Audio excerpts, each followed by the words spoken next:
गुरुर्ब्रह्मा गुरुर्विष्णु गुरुर्देवो महेश्वरा गुरु साक्षात् परब्रह्म तस्मै श्री गुरुवे नमः।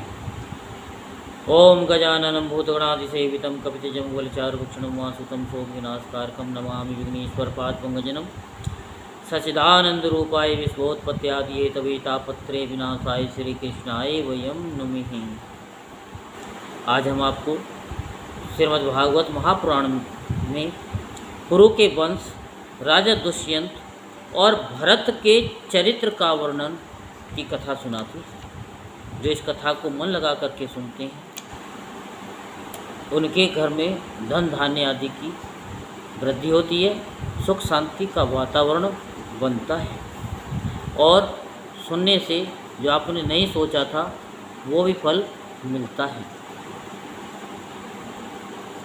तो आप मन को एकाग्र करते हुए कथा को श्रवण करेंगे और धर्म लाभ प्राप्त करेंगे। श्री सुखदेव जी कहते हैं कि परीक्षित, अब मैं राजा पुरु के वंश का वर्णन करूँगा। इसी वंश में तुम्हारा जन्म हुआ है। इसी वंश के वंशधर बहुत से राज ऋषि और ब्रह्म ऋषि भी हुए हैं।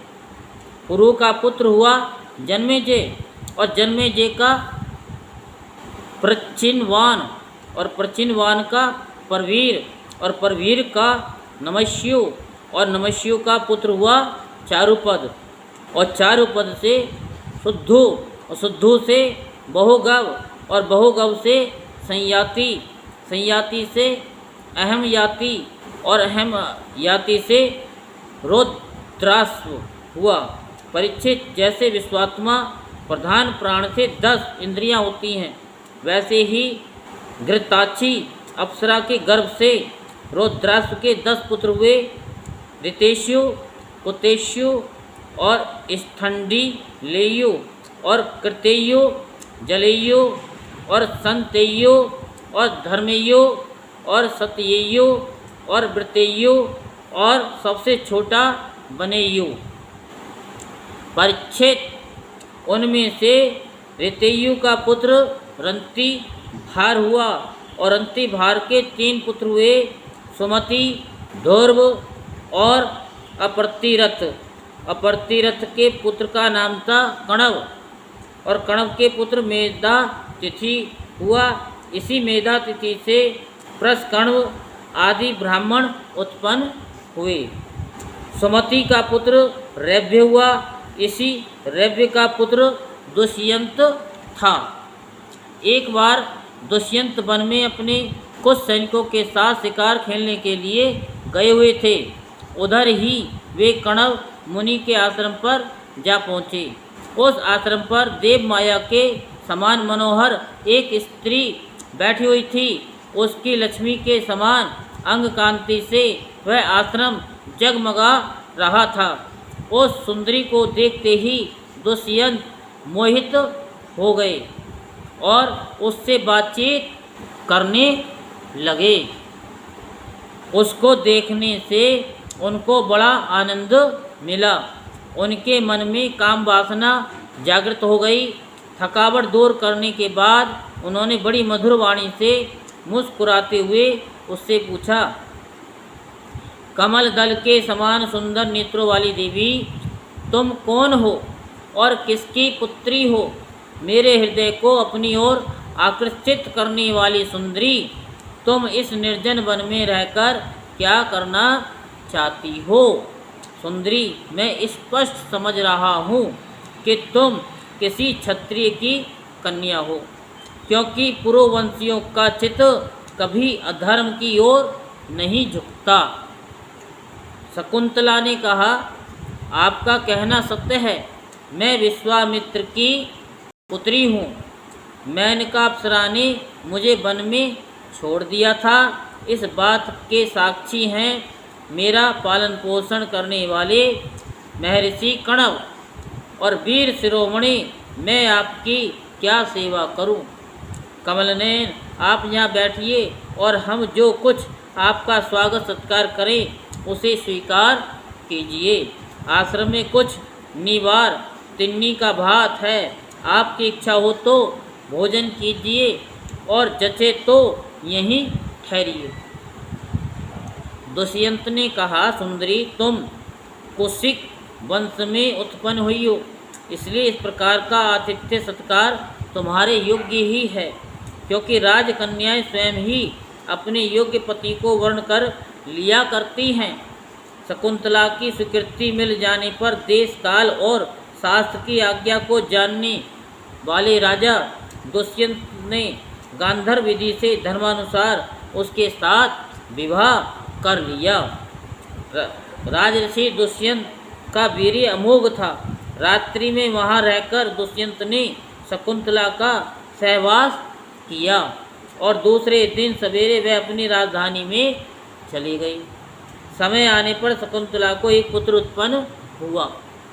महर्षि कण्व ने वन में ही राजकुमार के जातकर्म आदि संस्कार विधि पूर्वक संपन्न किए। वह बालक बचपन में ही इतना बलवान था कि बड़े बड़े सिंहों को बलपूर्वक बांध लेता और उनसे खेला करता। वह बालक भगवान का अंशावतार था। उसका बल विक्रम अपरिमित था। उसे अपने साथ लेकर रमणी रतन शकुंतला अपने पति के पास गई। जब राजा दुष्यंत ने अपनी निर्दोष पत्नी और पुत्र को स्वीकार नहीं किया, तब जिसका वक्ता नहीं दिख रहा था और जिससे सब लोगों ने सुना, ऐसी आकाशवाणी हुई, पुत्र उत्पन्न करने में माता तो केवल धोखनी के समान है, वास्तव में पुत्र पिता का ही है, क्योंकि पिता ही पुत्र के रूप में उत्पन्न होता है। इसीलिए दुष्यंत, तुम शकुंतला का तिरस्कार न करो, अपने पुत्र का भरण पोषण करो। राजन, वंश की वृद्धि करने वाले पुत्र अपने पिता को नरक से उबार लेता है। शकुंतला का कहना बिल्कुल ठीक है। इस गर्भ को धारण कराने वाले तुम ही हो। परीक्षित, पिता दुष्यंत की मृत्यु हो जाने के बाद वह परम यशस्वी बालक चक्रवर्ती सम्राट हुआ। उसका जन्म भगवान के अंश से हुआ था। आज भी पृथ्वी पर उसकी महिमा का गान किया जाता है। उसके दाहिने हाथ में चक्र का चिन्ह था और पैरों में कमल कोश का। महाभिषेक की विधि से राज के पद पर उसका अभिषेक हुआ। भरत बड़ा शक्तिशाली राजा था। भरत ने ममता के पुत्र दिग्रतमा मुनि को पुरोहित बनाकर गंगा तट पर गंगा सागर से लेकर गंगोत्री पर्यटन 55 पवित्र अश्वमेध यज्ञ किए और इसी प्रकार यमुना तट पर भी प्रयाग से लेकर यमुनोत्री तक उन्होंने 78 अश्वमेध यज्ञ किए। इन सभी यज्ञों में उन्होंने अपार धनराशि का दान किया था। दुष्यंत कुमार भरत का यज्ञ अग्नि स्थापन बड़े ही उत्तम गुण वाले स्थान में किया गया था। उस स्थान में भरत ने इतनी गौएं दान दी थी कि 1000 ब्राह्मणों में प्रत्येक ब्राह्मण को एक एक वध यानी 13,084 गौएं मिली थीं। इस प्रकार राजा भरत ने उन यज्ञों में 133 घोड़े बांधकर और 133 यज्ञ करके समस्त नरपतियों को असीम आश्चर्य में डाल दिया। इन यज्ञों के द्वारा इस लोक में तो राजा भरत को परम यश मिला ही, अंत में उन्होंने माया पर भी विजय प्राप्त की और देवताओं के परम गुरु भगवान श्री हरि को प्राप्त कर लिया। यज्ञ में एक कर्म होता है मसनार। उसमें भरत ने स्वर्ण से विभूषित श्वेत दांतों वाले तथा काले रंग के 14 लाख हाथी दान किए। भरत ने जो महान कर्म किया वह न तो पहले कोई राजा कर सका था और न तो आगे ही कोई कर सकेगा। क्या कभी कोई हाथ से स्वर्ण को छू सकता है? भरत ने दिग्विजय के समय किरात, हूण, यवन, अंध्र, कंकण, खस शक और मलिच्छ आदि समस्त ब्राह्मण द्रोही राजाओं को मार डाला। पहले युग में बलवान असुरों ने देवताओं पर विजय प्राप्त कर ली थी और वे रसातल में रहने लगे थे। उस समय वे बहुत सी देवांगनाओं को रसातल में ले गए थे। राजा भरत ने फिर से उन्हें छुड़ा दिया। उनके राज्य में पृथ्वी और आकाश प्रजा की सारी आवश्यकताएं पूर्ण कर देते थे।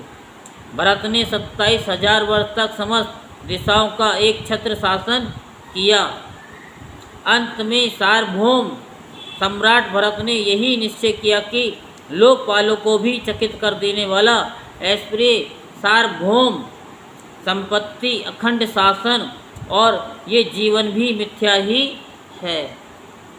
ये निश्चय करके वे संसार से उदासीन हो गए। परीक्षित, विदर्भ राज की 3 कन्याएं सम्राट भरत की पत्नियां थीं। वे उनका बड़ा आदर भी करते थे, परंतु जब भरत ने उनसे कह दिया कि तुम्हारे पुत्र मेरे अनुरूप नहीं है, तब वे डर गईं कि कहीं सम्राट हमें त्याग न दे। इसलिए उन्होंने अपने बच्चों को मार डाला। इस प्रकार सम्राट भरत का वंश वितथ अर्थात विच्छिन्न होने लगा। तब उन्होंने संतान के लिए मरुतस्तोम नाम का यज्ञ किया। इससे मरुदगणों ने प्रसन्न होकर भरत को भरद्वाज नाम का पुत्र दिया। भरद्वाज की उत्पत्ति का प्रसंग यह है कि एक बार बृहस्पति जी ने अपने भाई उतत्य की गर्भवती पत्नी से मैथुन करना चाहा। उस समय गर्भ में जो बालक दीर्घतमा था उसने मना किया, किंतु बृहस्पति ने उसकी बात पर ध्यान न दिया और उसे तू अंधा हो जा ये शाप देकर बलपूर्वक गर्भाधान कर दिया। उतत्य की पत्नी ममता इस बात से डर गई कि कहीं मेरे पति मेरा त्याग न कर दें, इसलिए उसने बृहस्पति जी के द्वारा होने वाले लड़के को त्याग देना चाहा। उस समय देवताओं ने गर्भस्थ शिशु के नाम का निर्वचन करते हुए ये कहा। बृहस्पति कहते हैं कि अरे मूढ़े, ये मेरा औरस और मेरे भाई का तेजस इस प्रकार दोनों का पुत्र द्वाज है, इसलिए तो डर मत, इसका भरण पोषण कर भर। इस पर ममता ने कहा कि बृहस्पति, ये मेरे पति का नहीं, हम दोनों का ही पुत्र है, इसलिए तुम ही इसका भरण पोषण करो। इस प्रकार आपस में विवाद करते हुए माता पिता दोनों ही इसको छोड़कर चले गए, इसलिए इस लड़के का नाम भरद्वाज हुआ। देवताओं के द्वारा नाम का ऐसा निर्वचन होने पर भी ममता ने यही समझा कि मेरा ये पुत्र वितथ अर्थात अन्याय से पैदा हुआ है, अतः उसने उस बच्चे को छोड़ दिया। अब मरुदगणों ने उसका पालन किया और जब राजा भरत का वंश नष्ट होने लगा तब उसे लाकर उनको दे दिया। यही वितथ्य भरद्वाज भरत का दत्तक पुत्र हुआ। बोलो वृंदावन बिहारी लाल की जय, बोलो बांके बिहारी लाल की जय। जय जय श्री राधे श्याम, जय जय श्री राधे श्याम, जय जय श्री राधे श्याम।